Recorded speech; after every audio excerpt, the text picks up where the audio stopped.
சீமான் அவர்கள் 2010 கட்சி தொடங்கி இன்று வரை தனியாவே தனது கட்சியை தொடர்ந்து கொண்டு சென்றே போயிட்டு இருக்காரு. இது ரொம்பவும் கடினமான விஷயம். ஏன்னா ஒரு கட்சியை ஒரு கூட்டணி இல்லாம தனியாவே கொண்டு போறது ஒரு கடினமான விஷயம். இந்த கடினமான விஷயத்தை 2010 இருந்து இப்ப வர இந்த விஷயத்த செய்யறாருன்னா இதுக்கு ஒரு தனித்திறமையே வேணும். நாம் தமிழர் கட்சி ஒருங்கிணைப்பாளர் சீமான் அவர்கள் இந்த விஷயத்த அவர் மேல் நிறைய கருத்து வேறுபாடுகள் இருந்தாலும் இந்த விஷயத்த செய்யறதுக்கு ஒரு தனித்திறமையே வேணும். வாங்க, திருச்சியில லட்சக்கணக்கானோர் முன்னிலையில ஒரு மாநாடு அறிவிச்சாரு. அந்த மாநாடை பத்தி பதிவு தான் இது. வாங்க வீடியோக்குள்ள போகலாம்.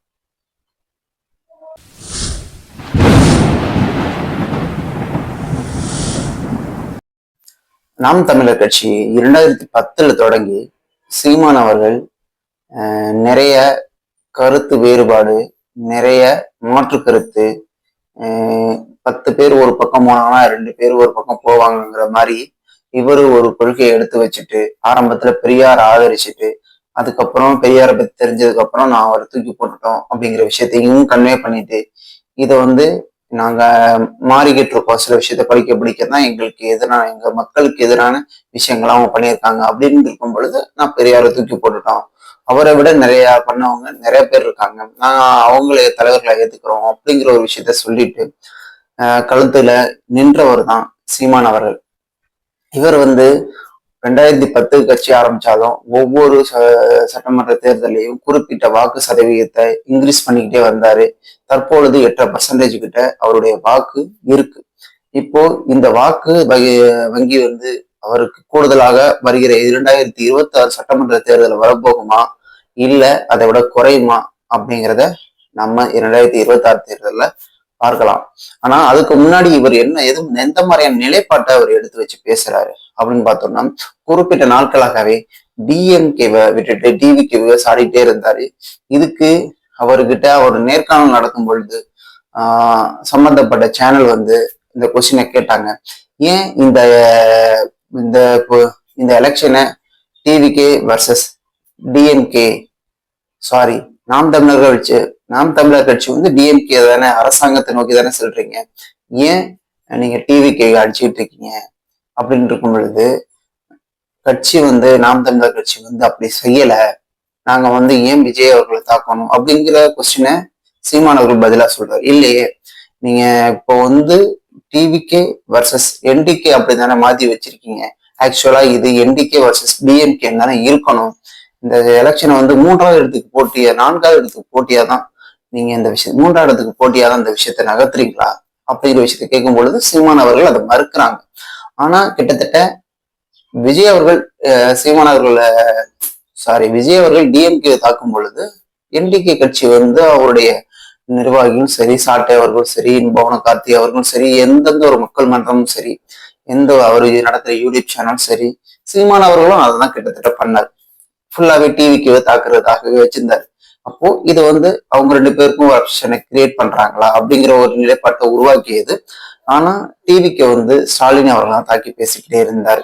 தற்பொழுது இப்போ 2026 தேர்தலுக்கு கண்டிப்பா ஒரு 80 நாட்கள் 100 நாட்களுக்கு தான் இருக்கு. ஆனா அந்த தேர்தலுக்கு முன்னாடி ஒரு பெரிய மாநாட, ஒரு லட்சக்கணக்கான ஒரு மக்கள் முன்னிலையில ஒரு மாநாடை கிரியேட் பண்ணி இதுல 234 தொகுதிகளுக்குமான வேட்பாளர்களையும் அறிவிக்கிறாரு.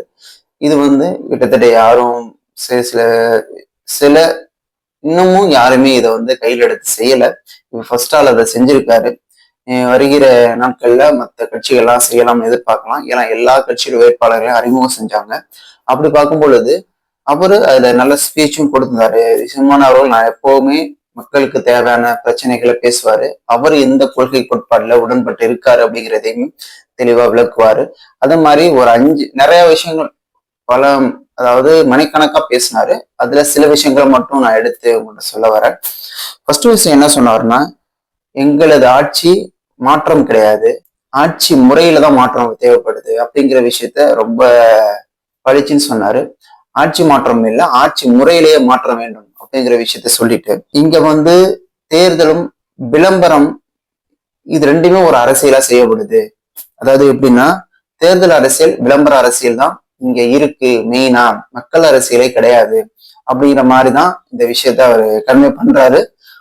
இன்னொரு விஷயம் என்ன சொல்றோம்னா, மக்களுக்கான செயல் அரசியலும் இல்லை, சேவை அரசியலும் இங்கே கிடையாது. மக்களுக்கான செயல் அரசியல், அதாவது மக்களுக்கான இதை செய்வோம் அப்படிங்கிறது கிடையாது. சேவை செய்யணும் அப்படிங்கிற விஷயமும் இங்க யாருக்குமே கிடையாது. இந்த அரசியல் மட்டும் தான் இங்க நடந்துகிட்டு இருக்கு. மொழி அழிஞ்சிருச்சுன்னா நாடே அழிஞ்சிரும் அப்படிங்கிற விஷயத்தையும் அவர் கன்வே பண்றாரு. இது பழங்காலமா ஸ்ட்ராங்கா சொல்லிக்கிட்டே இருக்க விஷயம். மொழி அழிஞ்சிருச்சுன்னா நாடே அழிஞ்சிரும் அப்படிங்கிற விஷயத்த அவர் தொடர்ந்து மொழிக்கு அவர் கொடுக்கிற பற்ற இதுலயும் அவர் கன்வே பண்றாரு. இது இங்க கூடியிருக்க கூட்டம் ரசிகர்கள் கூட்டம் அல்ல, லட்சிய கூட்டம் அப்படின்னு சொல்லி விஜய் அவர்களை தாக்கி பேசுறாரு. ரசிகர்கள் கூட்டம் கிடையாது, இது ஒரு லட்சியத்துக்கான கூட்டம். நாம் தமிழர் கட்சியை அரசியல்ல அதிகார வர்க்கத்தை நோக்கி கூப்பிட்டு போற கூட்டம் அப்படிங்கிற விஷயத்த நாம் தமிழர் கட்சி அவர்கள் ஒருங்கிணைப்பாளர் சீமான் அவர்கள் இந்த விஷயத்த கன்வே பண்ணியிருக்காங்க. திமுக அண்ட் அதிமுக இரு கட்சிகளுமே வெவ்வேறான கட்சிகள் கிடையாது, இரண்டுமே ஒரே கட்சி தான்.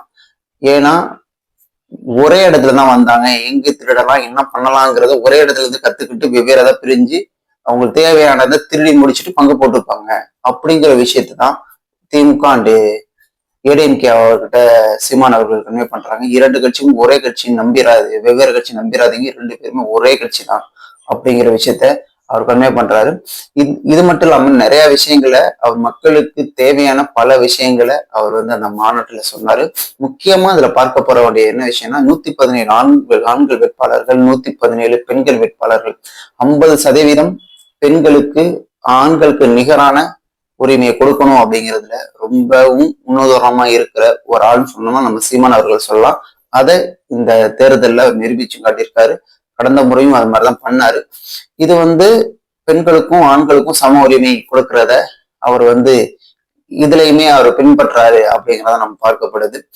முக்கியமா சீமானவர்கள் எந்த தொகுதியில போட்டிருக்காரு, காரைக்குடியில அவர் போட்டியிடுறாரு. அதையும் அதாவது அவர் ஊரு கூட காரைக்குடியில போட்டிடுறாரு. போன எலெக்ஷன்ல அவர் 14.8% வாக்குகளை அந்த தொகுதியில நாம் தமிழர் கட்சி வாங்கியிருந்துச்சு. இப்போ அந்த தொகுதியிலேயே சீமான் அவர்கள் போட்டி போடுறாங்க. அவருக்கு அந்த தொகுதி கை கொடுக்குமா, சீமான் அவர்களாச்சும் வெற்றி பெறுவாங்களா, இல்ல கட்சி வேட்பாளர்கள் வெற்றி பெறுவாங்கிறத நம்ம பொறுத்திருந்து பார்க்கணும். நன்றி.